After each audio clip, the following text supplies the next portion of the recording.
तलवार धनुष और पैदल सैनिक कुरुक्षेत्र में खड़े हुए, रथ पे पार्षद महारथी दूसरे समूह खड़े हुए। कई लाख सेना के समूह पांडव 5 सितारे थे।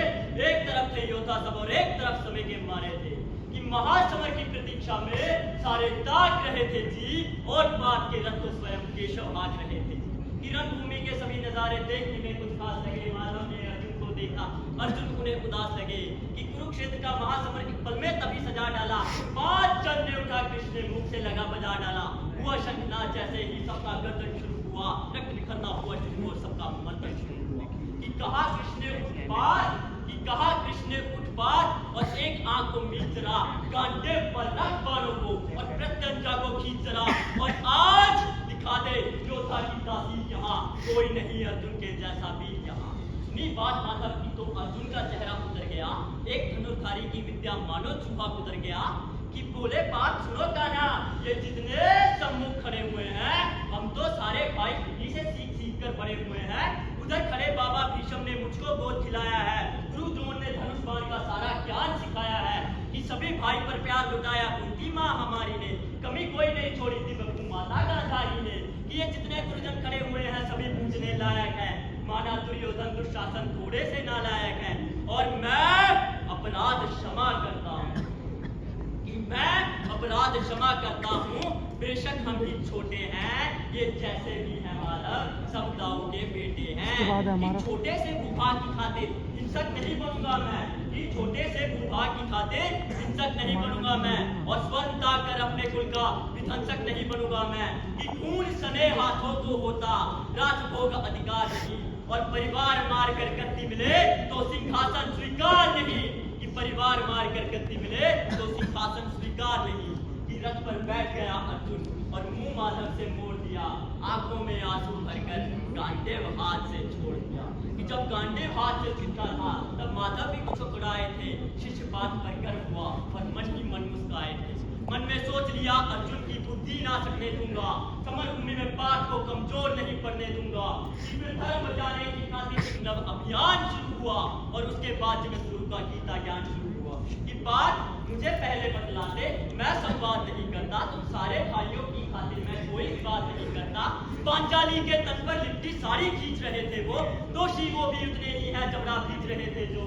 कि घर की इज्जत तड़प रही, कोई भी गुरु नहीं बोला और गोत्र बहू को नगन देकर गंगा पुत्र नहीं खोला। तुम कायर बनकर बैठे हो, ये बात बड़ी बेशर्मी है और संबंध उन्हीं से निभा रहे जो लोग यहाँ अधर्मी है।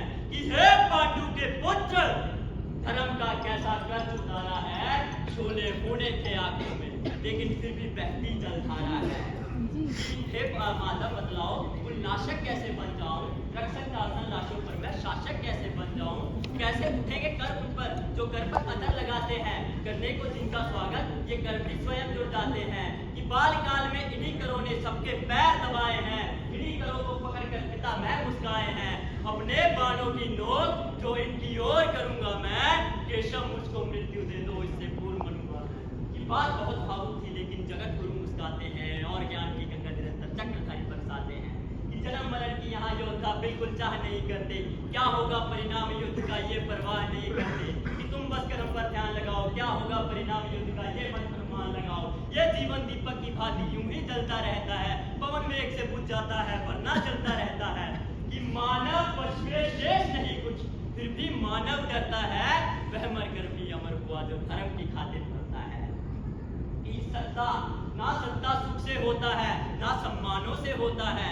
जीवन का सार सफल केवल और केवल बलिदानों से होता है। और दहदान सिर्फ योद्धा ही करते हैं, ना कोई पूजा जाता है।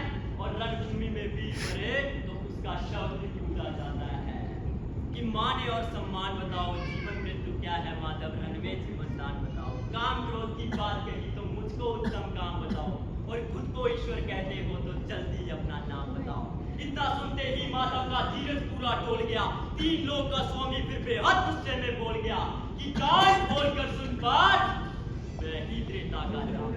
कि कान खोलकर सुनो बात, मैं ही त्रेता का राम हूँ। कृष्ण मुझे सब कहते हैं, मैं द्वापर का घनश्याम हूँ। रूप कभी नारी का धरकर मैं ही केश बदलता हूँ, और धर्म बचाने की खातिर अनगिन वेश बदलता हूँ। कि विष्णु जी का दशम रूप मैं परशुराम बदवाला हूँ, नाग कालिया के मन पे मैं मर्दन करने वाला हूँ।